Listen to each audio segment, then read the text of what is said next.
hukum itu lebih baik membebaskan 1.000 orang bersalah daripada menghukum 1 orang tidak bersalah ya. Saudara Fandi sebenarnya belum layak untuk dikatakan dia adalah sebagai terdakwa atau pelaku di situ.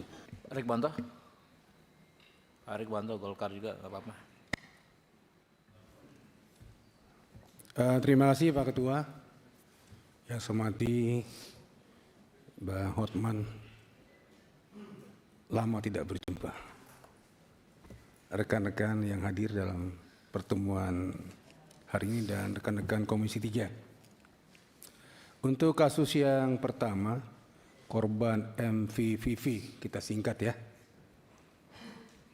Itu memang perlu dibuka kembali ya, apa yang telah diperoleh oleh penyidik itu, seperti alat-alat bukti.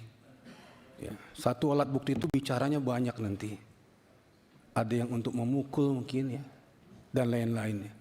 Kemudian hasil labnya juga menggambarkan apa yang terjadi. Dan juga fakta TKP awal ditemukan mereka. TKP bisa bicara dan kondisi baik korban maupun yang diduga pelaku ini. Kalau sekarang sudah jadi terdakwa ya, nah, seperti apa kondisinya. Itu perlu digali kembali dan dianalisa betul mendalam secara scientific investigation untuk memperoleh hasil yang bisa meyakinkan apakah memang telah terjadi pembunuhan dalam tanda petik atau pembegalan sesuai dengan yang dilaporkan di awal ya. Ya, dalam kesempatan ini kita memang tidak bisa melihat berkas perkaranya ya, membaca satu persatu berita acaranya atau kesimpulannya ya. Namun demikian ini layak untuk diikuti mengingat sangat minimnya saksi dan penyidik sudah mampu untuk mengaitkan semua yang ada itu sehingga disimpulkan telah terjadi pembunuhan. Inilah yang perlu kita dalami, keyakinan seperti itu sehingga akhirnya maju ke jaksa dan jaksa maju ke pengadilan ya. Ini mungkin belum selesai dalam pembahasannya.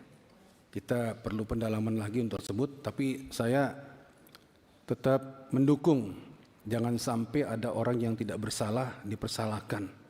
Ya, ini tetap tadi rekan pengacara bilang ya, jangan sampai ada yang hukum itu lebih baik membebaskan 1.000 orang bersalah daripada menghukum 1 orang tidak bersalah ya.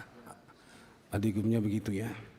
Kemudian yang kedua, untuk kasusnya Fandi ini, dari semua fakta yang kita ketahui ini, semua berlawanan dengan tuntutan yang ada di pengadilan saat ini. Kecuali satu, BAP waktu dia diperiksa didampingi oleh pengacara yang disediakan oleh penyidik. Yang di situ diduga, dinyatakan dia terlibat.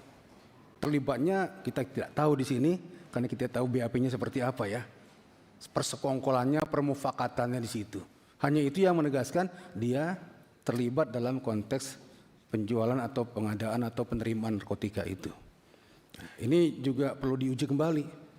Apakah memang BAP yang dibuat itu, yang ditandatangani oleh saudara Fandi itu memang real pengakuannya atau ada tuntunan tertentu dari pihak tertentu yang kamu terima saja, kamu tanda tangan saja. Ini juga kita tidak tahu seperti apa isinya, mungkin perlu pendalaman lagi. Tapi dari kisah seluruhnya, yang bersangkutan patut diduga menurut kita ini ya, menurut kita dari fakta yang kita dapatkan dari berbagai macam informasi, termasuk fakta persidangan dari Pak Hotman ini, ya, saudara Fandi sebenarnya belum layak untuk dikatakan dia adalah sebagai terdakwa atau pelaku di situ. Ya. Kecuali dia yang kuat sekali untuk membuktikannya di samping BAP tersebut. Ini pendapat. Terima kasih Pak Ketua.